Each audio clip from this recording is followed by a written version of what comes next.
We know from research on the biology of stress that negative impact of that during sensitive periods of time that's going to sculpt the architecture of the brain can have effects on learning behavior and physical and mental health. What this is allowing us to say is that these experiences that children come across, that we provide them with in those first 3 or 4 or 5 years, provides the scaffolding.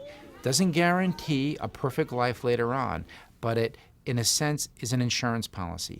Some experiences are more important early in life than later in life, and therefore it argues for investing in what happens in those first 3 to 5 years. So persistent stress changes brain architecture. Let me show you this. We know that there are changes in the structure of the nerve cell that's responsible for communication, for the ability of children to respond in their world. This is a typical neuron sitting in the prefrontal cortex, which this is a neuron that after it undergoes chronic stress during development, this is the way it ends up.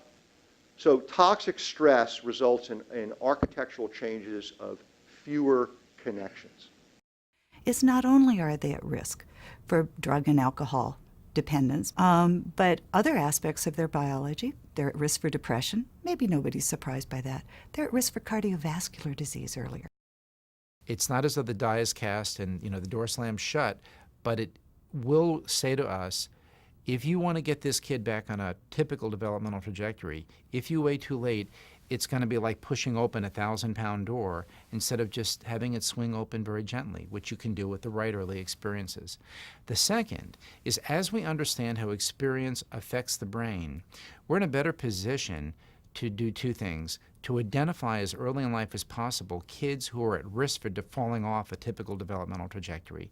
And the second is to develop interventions that target specific circuits in the brain. There's a critical period. There's a period of time during which this profound neglect that they've experienced, right, requires an intervention and enrichment, and it has to happen within a certain period of time in order for it to have its most powerful effects. The most important ingredient in positive experiences for young children is the responsive adult or set of adults that are there in the child's life who are helping to let that brain be excited about learning and supporting that brain's development. In addition to trying to focus on getting to the most at-risk populations as soon as possible, and that would be before birth.